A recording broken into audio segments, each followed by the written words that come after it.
When my girlfriend was at her lowest, I broke up with her. Years later, after she found success and fame, she used every means possible to marry me. Everyone said I was her one true love, her most treasured husband. But in reality, every night she brought a different man home, shattering my heart and turning me into a laughingstock. I never fought back, I never cried or argued. I simply moved into the study, quietly staying out of her way. She hated that. One night, furious, she kissed me roughly and whispered, "Aren't you jealous?" What she didn't know was that I was sick. While she spent each day trying to hurt me, I was silently counting down how many days I had left to live. In the third year of our marriage, my wife, Claire, started keeping a young, handsome college student. His name was Ryan. He was tall, good-looking, and exactly Claire's type. She kept him around for over 6 months, longer than any of the others. My friends warned me to be careful. They said Claire seemed genuinely attached to Ryan. First time I met him was on my birthday. That morning, I'd woken up with a nosebleed that wouldn't stop. At the hospital, the doctor told me I probably wouldn't live past spring next year. Nodded calmly and said, "That's fine." I wasn't afraid of dying, I just didn't want it to hurt. There was an expensive medication that could ease the pain, but I didn't have enough money to afford it. So I went to Claire's office to ask for help. That's where I ran into Ryan. He had just graduated and was working as Claire's assistant. There was a meeting, so I sat in the lobby to wait.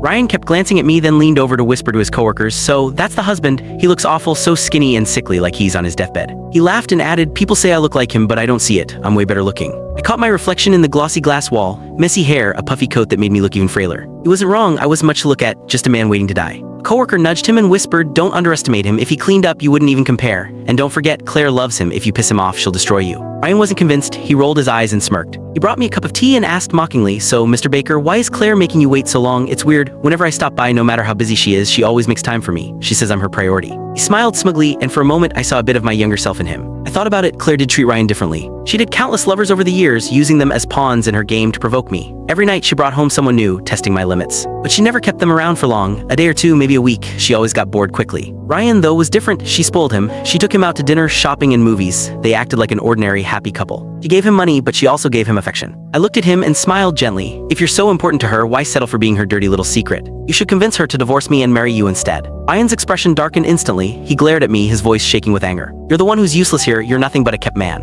You only got to her first, but now you're old, you're ugly. What could you possibly offer her?" His coworker hurried over, pulling him away, clearly worried I'd be upset. But I wasn't. I promised myself long ago that I wouldn't get angry because of Claire. I wouldn't feel sad because of her, and I definitely wouldn't stoop to competing with her lovers. She wasn't worth it. 3. Ryan was pulled back by a coworker, but he lost his balance, fell to the ground, and shattered the teacup in his hand. Blood poured from the deep cut on his palm, pooling on the floor. Through the glass of the conference room, Claire saw what had happened. Under the watchful eyes of everyone, she threw down her papers, pushed the door open, and hurried over to Ryan. She grabbed his hand with visible distress, frowning as she examined his injury. Her voice was cold as she asked, "Who did this to him?" A coworker who had tried to help Ryan stepped back in fear, their face pale. I let out a dry laugh. It was me, and honestly, he deserved it. Ryan gritted his teeth and glared at me, then shouted, "Yeah, I deserved it. I fell for someone I shouldn't have. I'm the one being called a kept man, a plaything." "But Claire," he said, looking into her eyes with a mix of defiance and passion, as Click the link on the homepage to watch the full follow-up for free.